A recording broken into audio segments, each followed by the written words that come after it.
Alright legends, welcome along to another little review here, and it's been a little while since we did something from Transformers, so we're getting into season 2 once more of an episode called STARSCREAM'S Brigade. This is an absolutely fantastic episode that is the precursor to probably one of my favourite episodes. The next episode in this series is fantastic, but this is the setup to it. We begin in a flashback at the beginning of this episode. It's 1943, it's World War II. We see some of the fighting going on during the war, and planes getting shot down and whatnot, and tanks and everything, you know, just the destruction that went on during the war. And we see all these wrecks that are left behind, and we cut to 1985. All these wrecks are still there on this island in the middle of the Pacific Ocean, and we cut over to Decepticon headquarters, and Starscream and Megatron are at it as usual. Starscream is pretty much making his feelings known that he hates Megatron. He should be the leader of the Decepticons, and actually shoots Megatron in the back, but of course this isn't going to take Megatron out. We're not as far as Transformers the movie yet, but Megatron then takes a shot at Starscream and demands that he is taken from the headquarters, at which point Soundwave dispatches Laserbeak. Laserbeak lifts Megatron lifts Starscream by the feet and flies him out of Decepticon headquarters and drops him off on this island in the middle of the Pacific. The island where all the wrecks from the war are left at. Before he was taken from the headquarters, Megatron did say to Starscream, you know, you and what army could take me on? And when Starscream finds all these wrecks, he thinks to himself, okay, me and what army? I'll make my own army. So he's humiliated, and he decides, right, that's it, I'm going to make a proper go at trying to take Megatron out as leader of the Decepticons. So he goes to the space bridge and threatens Skywarp and who was the other Decepticons with him? Thundercracker. They're guarding the space bridge, and Starscream is like, you know, threatens his way through, gets onto the space bridge and goes to Cybertron, and he goes to the Decepticon detention facility on Cybertron and gets hold of some of the personality components of renegade Decepticons, who we later find out in the episode are political prisoners that at one point in history had turned on Megatron, and he had their personality components removed from their bodies, stored into this detention center, and their bodies were actually destroyed. So Starscream returns to Earth, puts these personality components into the wrecks that he finds, and the Combaticons are born, essentially. So they start to attack different places, first of which is a ceremony where the humans have decided to put up a statue of Optimus Prime as a thank you for everything that the Autobots have done for Earth. And Jazz and Cliffjumper are there for the unveiling ceremony, but they're attacked by Starscream and these Combaticons, and they lose the fight, and they're actually kidnapped by Starscream and the Combaticons. The reason for that being is to keep the Combaticons under control. Starscream hasn't equipped them with energy absorbers, so basically whatever charge they have on their bodies at the point they were created, as soon as that energy runs out, they're dead. They can't recharge. So this is Starscream's insurance policy against these renegades. They're going to be very hard to control. no matter what way you cut it. So yes, they take Cliffjumper and Jazz back to their headquarters, or back to the island, and the Combaticons are kind of fighting with themselves on who did what in the battle and who was the best. And Starscream calms them down by telling them, look, okay, right, I can't play favourites right here. We've only got 2 Transformers, so nobody's going to get the rechargers until we get 3 more Transformers. A little bit of hole in the episode. They only get 4 in the episode, but we'll forgive them for that. Basically, at this point, the news is getting out what's happening. Shockwave radios Megatron on Earth and tells him that the personality components were taken from the Decepticon detention facility, and Megatron automatically thinks, okay, Autobots, so he attacks the Autobot base, and him and Prime are having a back and forth with each other, and Megatron's demanding that the Autobots return the personality components of these renegade Decepticons. But Prime is like, what the heck's he talking about? I've got a demand of my own, return Cliffjumper and Jazz back to us. At which point Megatron realises, okay, maybe this isn't Prime's fault. Maybe they're not responsible for this at all. And they retreat.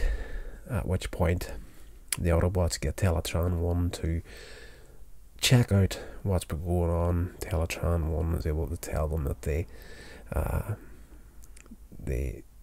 there was an attack by a group of Decepticons led by Starscream, so they realise, okay, this is a power fight between the Decepticons. We don't get involved in their personal politics, but rescuing and Jazz and Cliffjumper, we're into that. So the Autobots are heading off to try and find the Decepticons.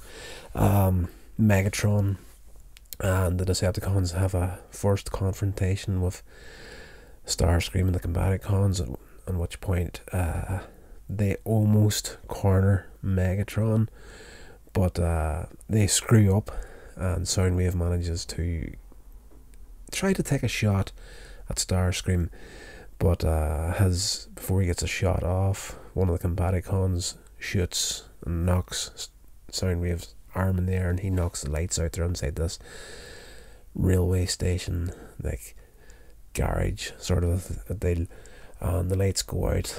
Megatron's able to escape, and one of the best one-liners of Megatron in the whole run of the series at this point was he laughs at Starscream and he's like, it's obviously incompetence breeds even more incompetence, Starscream. So I love the back and forth that these two characters have with each other throughout the original run of the original shows.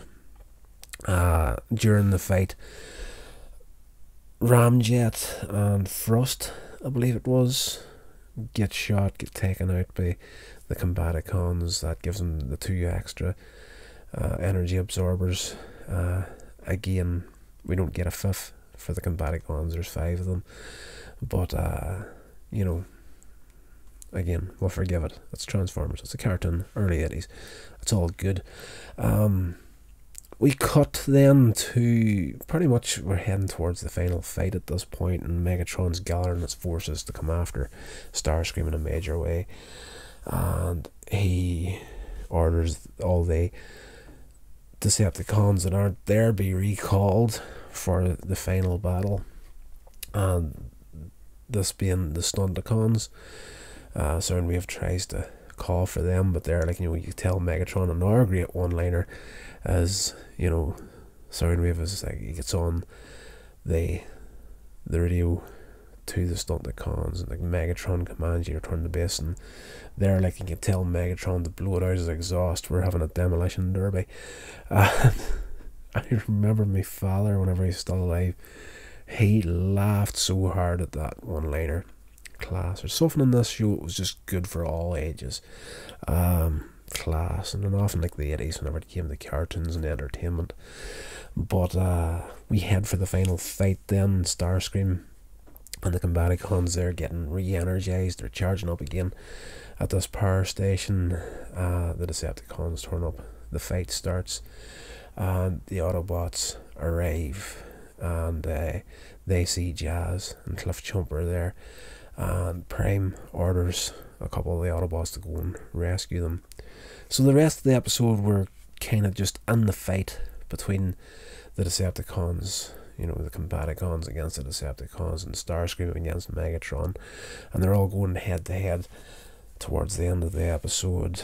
Megatron, of course, pulls out the big guns, and he orders the Constructicons to transform into Devastator, at which point Starscream is like, no, I was ready for this, and he tells the Combaticons to combine into Bruticus, one of the best combiner teams in the history of the show.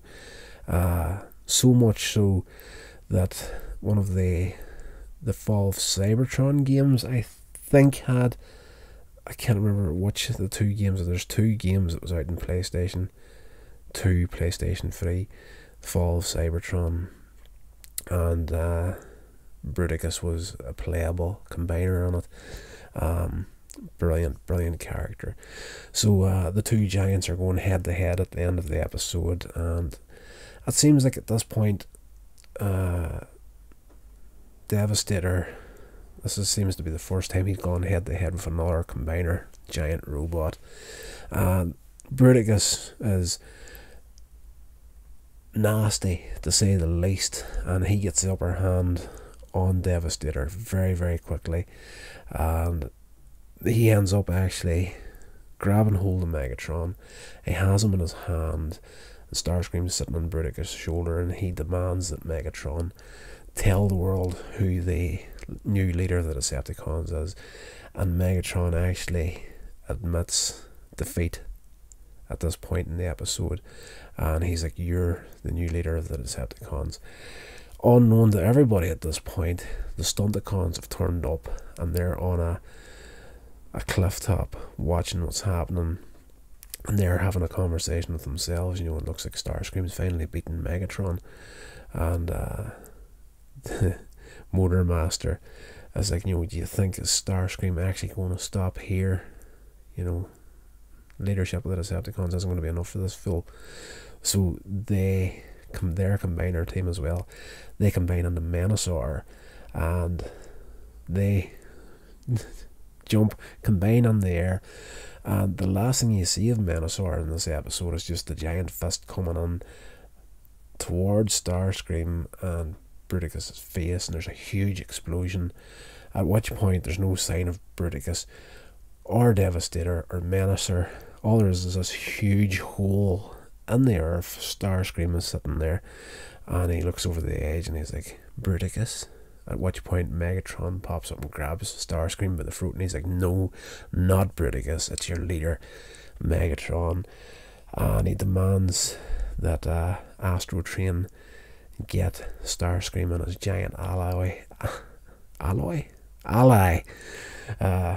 Yes, get Starscream and his giant ally off the planet. And the final shot we see in this episode is this asteroid floating through space, and Starscream and the Combaticons sitting on the top of it, and Starscream is screaming blue murder and revenge.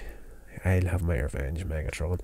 And yes, it's a good episode. I enjoyed this very much, but it's one of these things where back in the 80s didn't have a, like, you know, there wasn't massive amounts of box sets about whenever this show was out.